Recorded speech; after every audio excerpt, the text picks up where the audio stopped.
ચૂંટણીની મોસમમાં જ્યારે નેતાઓ જનતાના આશીર્વાદ લેવા નીકળ્યા છે ત્યારે કતારગામના રસ્તાઓ પર આશીર્વાદને બદલે આક્રોશના ફટાકડા ફૂટી રહ્યા છે.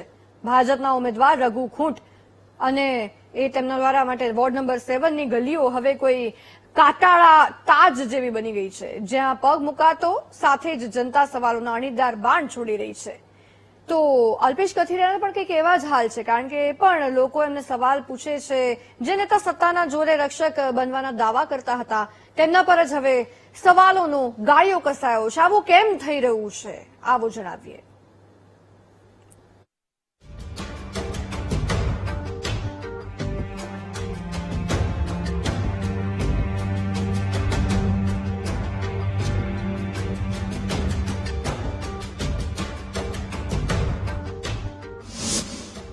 અન્યાય સામે લડનારો અવાજ કેમેરા સામે લાચાર. લોકોએ અલ્પેશ કથિરિયાને રોકડું પરખાવ્યું. પાટીદાર આંદોલનમાં દંડા ખાનારા હવે સવાલોથી ભાગે છે. જે અવાજ ક્યારેક અન્યાય સામે સિંહ ગર્જના બનીને ગૂંજતો, એ જ અવાજ આજે સુરતની ગલીઓમાં જનતાના સવાલો સામે વિડીયો બંધ કરોની આજીજીમાં ફેરવાઈ ગયો. પાટીદાર આંદોલનના તેજાબી નેતામાંથી ભાજપના પ્રચારક બનેલા અલ્પેશ કથિરિયા માટે વોર્ડ નંબર 3 નો પ્રચાર અગ્નિ પરીક્ષા જેવો રહ્યો.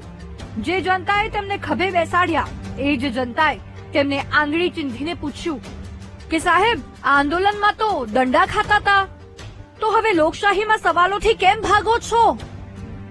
જ્યારે લોકોએ ખખડધજ રસ્તા અને અધૂરી સુવિધાઓનો હિસાબ માંગ્યો, ત્યારે અલ્પેશે હજુ અમારા કોર્પોરેટર બન્યા નથી કહીને છટકબારી શોધી. પણ જાગૃત સુરતીઓએ વળતો પ્રહાર કરતા કહ્યું કે ચહેરા બદલાયા છે, પણ સત્તા તો તમારી જ હતી ને.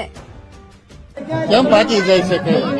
અમે દંડાઈ ખાધા હતા પાટીદારના, ભાઈ ભાગી કેમ જાય? સવાલ પૂછ્યું તો ભાગી જવાનું. સવાલ આ બધો રસ્તામાં છે. આ રસ્તા કોર્પોરેટર બનશે એટલે આવે ને, અમે અત્યારે કોર્પોરેટર આપના છે. બીજી બધી સત્તા તો ભાજપની છે કે નહીં? તો કેમ? અને મારી સિવાય આ બધાને સમસ્યા છે, બાકી સોસાયટીને સમસ્યા છે. આ કામ આપણું કોર્પોરેટર હોય ને, કોઈનો દુશ્મન નથી ભાઈ. અવતરણ બંધ થાય એમને વાત થાય. આ દ્રશ્યો એ વાતની ગવાહી પૂરે છે કે રાજકારણમાં પ્રવેશ કદાચ સહેલો હશે, પણ જનતાના ભરોસાને ટકાવી રાખવો અઘરો છે. આ ઘટના માત્ર એક વિરોધ નથી, પણ સત્તાના કેફમાં રાજતા નેતાઓ માટે જનતાનો એ લલકાર છે કે જે દિવસે તમે ગલીઓમાં આવશો એ દિવસે હિસાબ તો દેવો જ પડશે. જો કે અલ્પેશ કથિરિયા સવાલો પૂછનારા લોકોને આપના કાર્યકર્તા ગણાવી છટકબારી શોધી રહ્યા છે.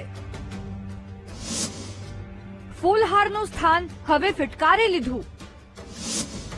કતારગામની ગલીઓમાં રઘુ ખૂંટ સામે જનાક્રોશ.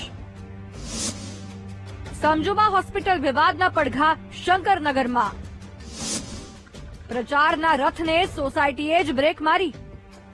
સુરતના કતારગામમાં ભાજપના વોર્ડ નંબર 7 ના ઉમેદવાર રઘુ ખૂંટ માટે પ્રચાર રાજકીય જંગ નહીં, પણ જનતાના આક્રોશની રણભૂમિ બની ગયો છે.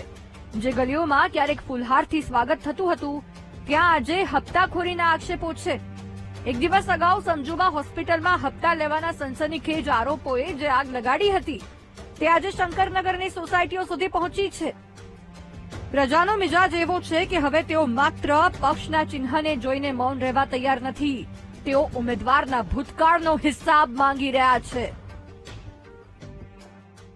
સંતોષીની વાડીમાં મકાનમાં હટાવી દેજો. તમે રઘુભાઈ તમને ઓળખતા તમારું નામ આવ્યું. સમજુબા હોસ્પિટલ મેં ભાંગી હતી, એમાં તમે કેટલી વાર ડિમોલેશન કરાવ્યું મને ખબર છે. કેટલા પૈસા લીધા છે એ મારી પાસે પ્રૂફ છે.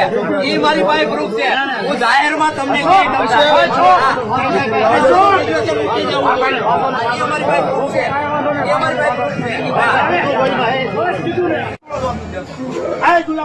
સાચું બોલતા, ખોટું ન બોલતા. આ રોડ જોયો તમે ડ્રાઈવર રોડ જોયો કોઈ?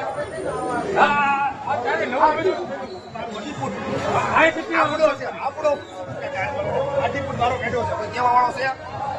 આ દિવાલ થોડી કરવા દેવાય રોડ ઉપર. આ રોડ પર દિવાલ રોડ હાકડો. તમે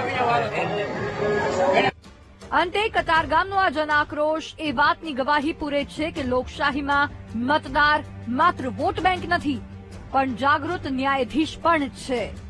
રઘુ ખૂંટ અને અલ્પેશ કથિરિયા સામેનો આ વિરોધ સાબિત કરે છે કે જ્યારે જનતાના વિશ્વાસ પર ડાઘ લાગે છે ત્યારે પક્ષનું કદ ગમે તેટલું મોટું હોય આક્રોશની જ્વાળા તેને પણ દઝાડે છે.